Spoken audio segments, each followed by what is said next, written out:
Assalamualaikum warahmatullahi wabarakatuh. Salam sejahtera buat kita semua. Semoga kita selalu diberikan kesehatan, semangat yang luar biasa dalam menghadapi tantangan arus modernisasi yang terus-menerus menggerus bangsa dan negara kesatuan Republik Indonesia tercinta kita.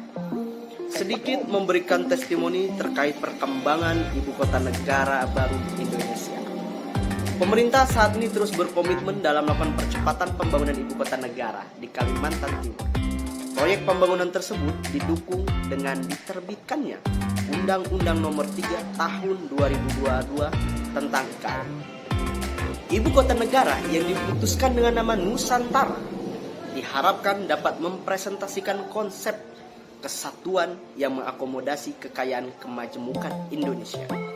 Sementara itu, mengacu buku saku pemindahan IKN, tahapan pembangunan ibu kota baru dilakukan pada tahun 2020-2024, yakni membangun infrastruktur utama seperti Istana Kepresidenan, gedung MPR DPR, dan perumahan di area utama IKN.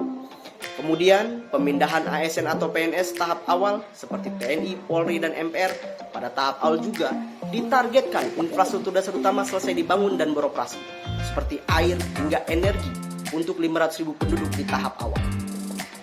Adapun pembangunan IKN berpotensi memiliki dampak positif bagi kawasan Indonesia Timur.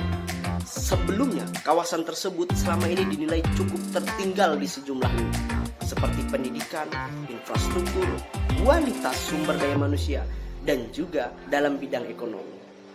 Selain itu, adanya perpindahan ibu kota ini diharapkan juga akan memperbaiki ketimpangan ekonomi dan ketimpangan wilayah yang selama ini lebih dinikmati di wilayah barat. Sehingga pemindahan IKN ini selain mendorong pembangunan yang merata, juga menjadi momentum pemerataan ekonomi yang tentu diharapkan dapat menyeluruh hingga di seluruh kawasan Indonesia. Kemudian, berdasarkan data Badan Pusat Statistik 2001-2022 mencatat bahwa sekitar 57% penduduk Indonesia terkonsentrasi di Pulau Jawa dan kontribusinya terhadap PDB Indonesia sebesar 57,78% pada triwulan 1 2022. Dalam jangka panjang, keberadaan IKN diharapkan dapat berperan sebagai economic superhub dan economic value chain nasional.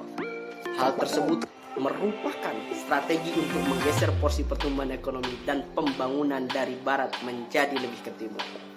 Keberlanjutan proyek IKN Nusantara dapat memberikan manfaat yang begitu besar dan dapat menjadi stimulus pemulihan ekonomi nasional. Oleh karena itu, dukungan terhadap keberlangsungan proyek IKN Nusantara sangat dibutuhkan agar Indonesia mampu mempercepat pemulihan ekonomi dan menarik minat investor dalam dan luar negeri.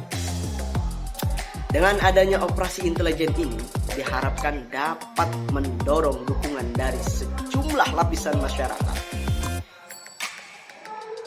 dalam mengawal proses pembangunan IKN Nusantara sebagai momentum pemerataan ekonomi Indonesia serta meningkatkan apresiasi publik terhadap komitmen pemerintah dalam menciptakan pertumbuhan ekonomi yang menyeluruh dan merata.